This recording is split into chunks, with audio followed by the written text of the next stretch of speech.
Hey, salut tout le monde! J'espère que vous allez bien. On se retrouve du côté de Disneyland Resort en Californie. Dans deux précédentes vidéos, je vous ai parlé de du parc de Disneyland et de de California Adventure, du Adventures Campus. Je vous invite à aller les voir si ce n'est pas déjà fait.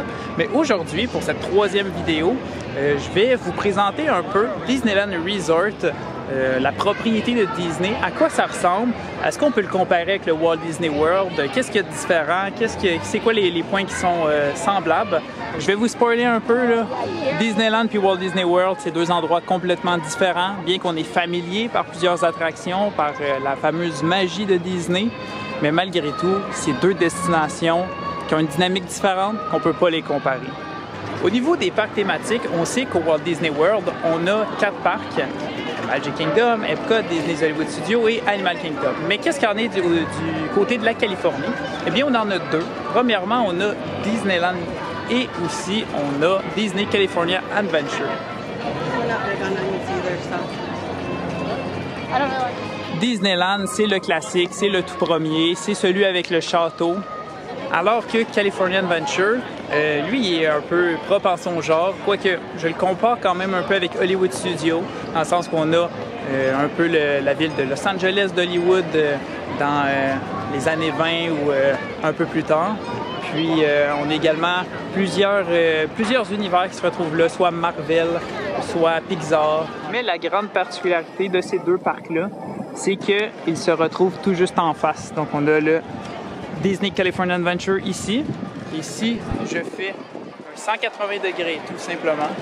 De l'autre côté, on retrouve le parc de Disneyland. L'espace entre les deux qui les sépare, c'est ce qu'on appelle l'esplanade. Puis elle fait quoi?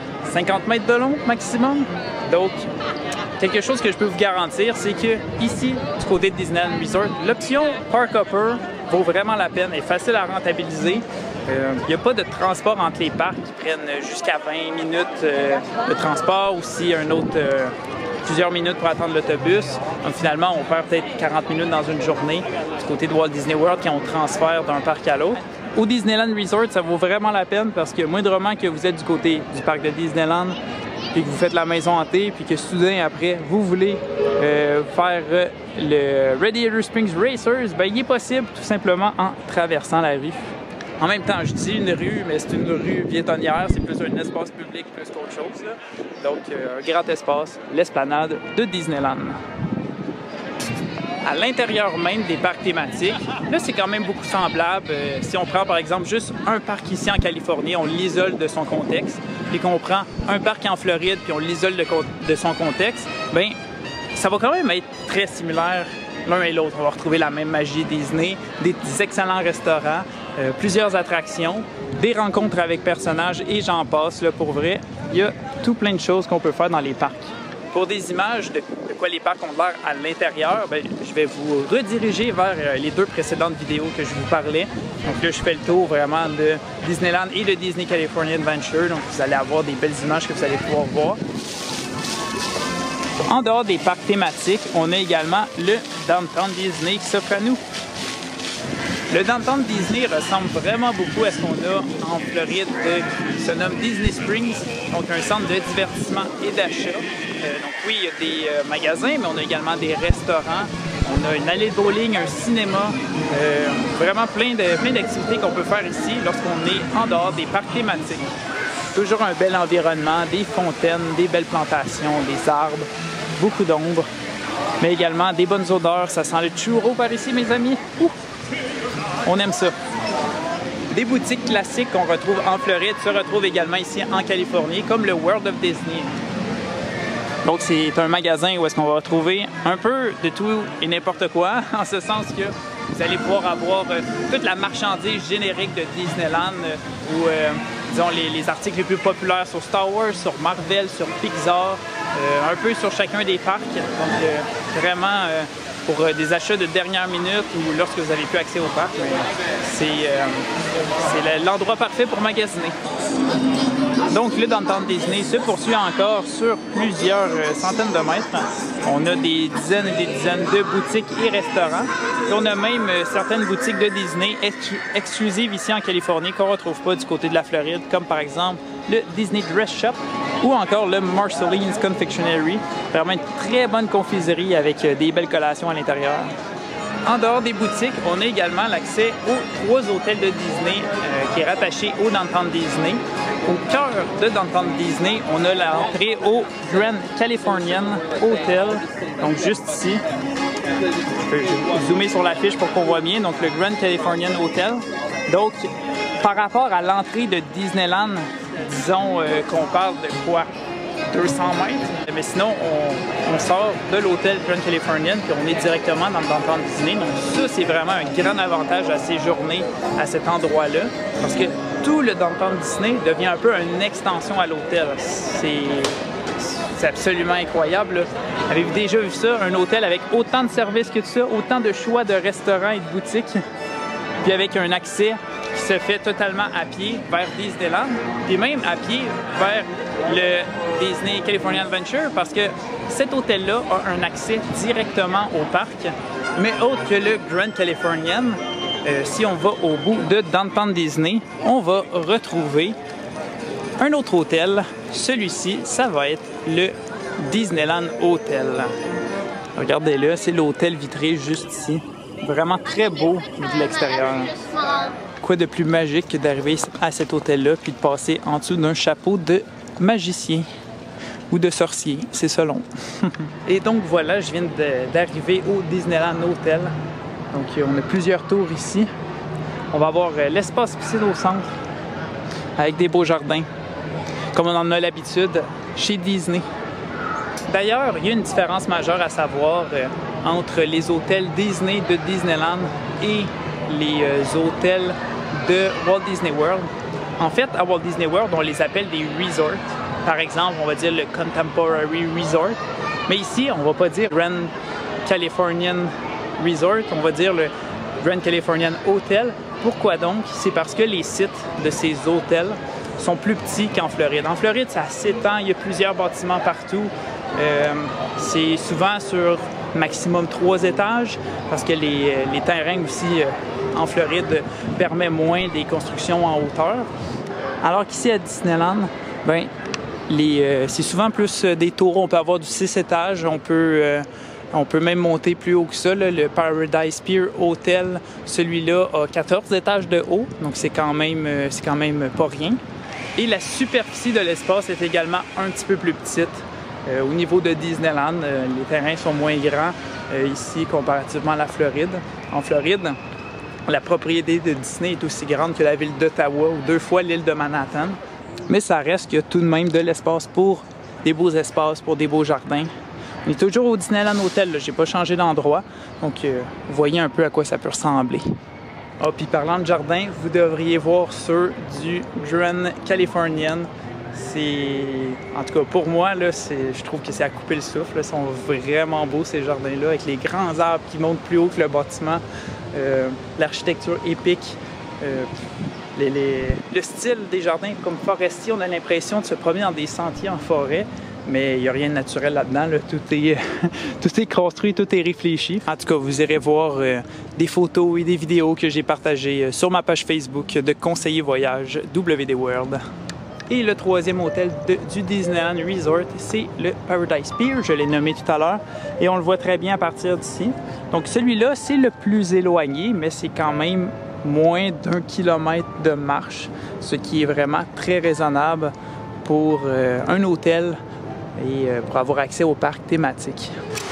Ça, c'est vraiment beau. Par contre, là, la petite chute, puis même le geyser à l'intérieur même de l'hôtel. Wow! Alors, vous voyez, la dynamique est bien différente ici. On a seulement 2 parcs, mais qui sont collés l'un sur l'autre. Puis à ça, on a le Downtown Disney, on a les 3 hôtels qui sont vraiment très proches. On est dans une petite bulle Disney. Si vous posez la question, est-ce que ça vaut la peine de venir à Disneyland? Bien, c'est sûr que je vais vous répondre oui, c'est à voir dans votre vie, absolument. Comme je disais, c'est une expérience qui est différente que celle de Walt Disney World.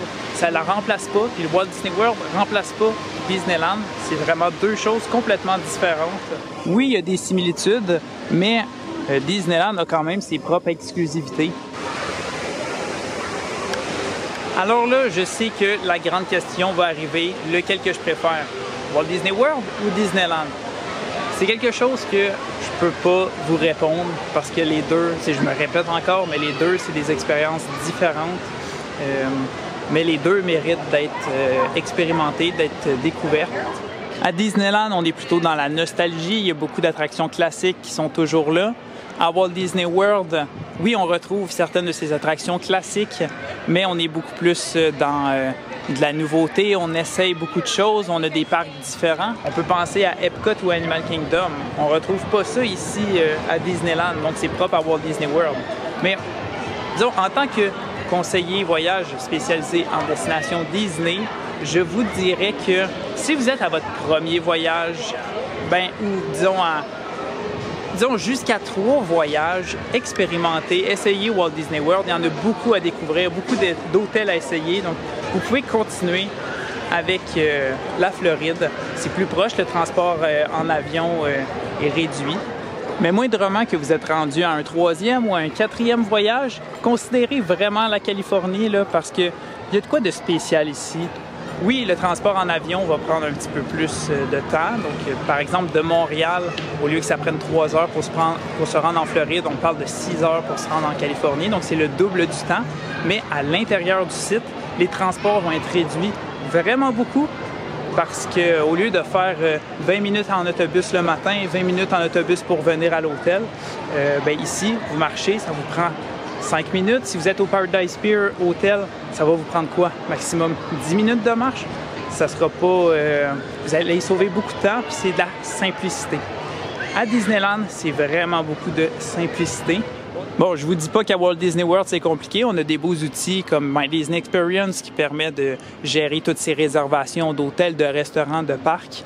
Mais il faut quand même se prendre d'avance puis prévoir tous les différents éléments. Mais du côté de Disneyland, je sais pas, mais on dirait que il y a une simplicité, il y a une flexibilité. Puis c'est un climat qui est différent. En Californie, il pleut pratiquement jamais.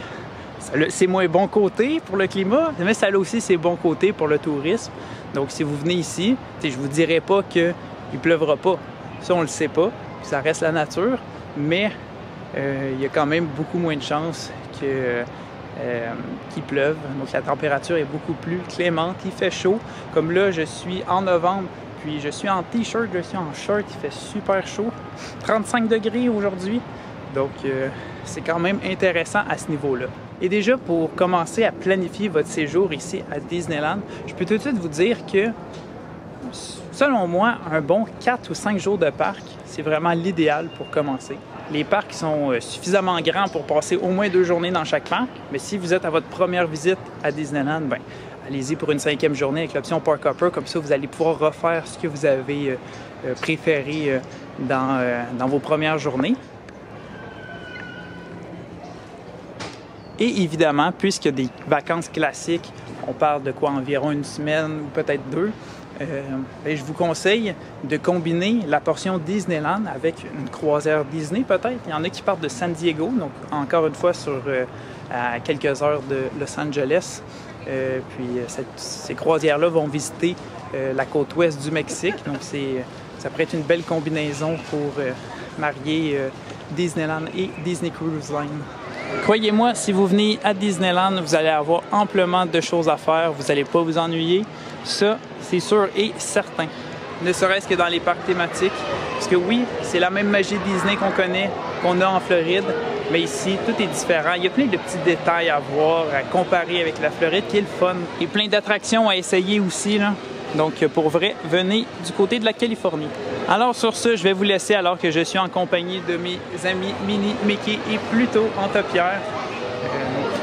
J'espère que vous aurez quand même appris avec cette vidéo-là, que je vous aurai donné un bon tour d'horizon de ce qu'est le Disneyland Resort, pour que vous puissiez comparer un peu avec le Walt Disney World, à quoi ça ressemble, à quoi vous attendre lors de votre voyage vers la Californie.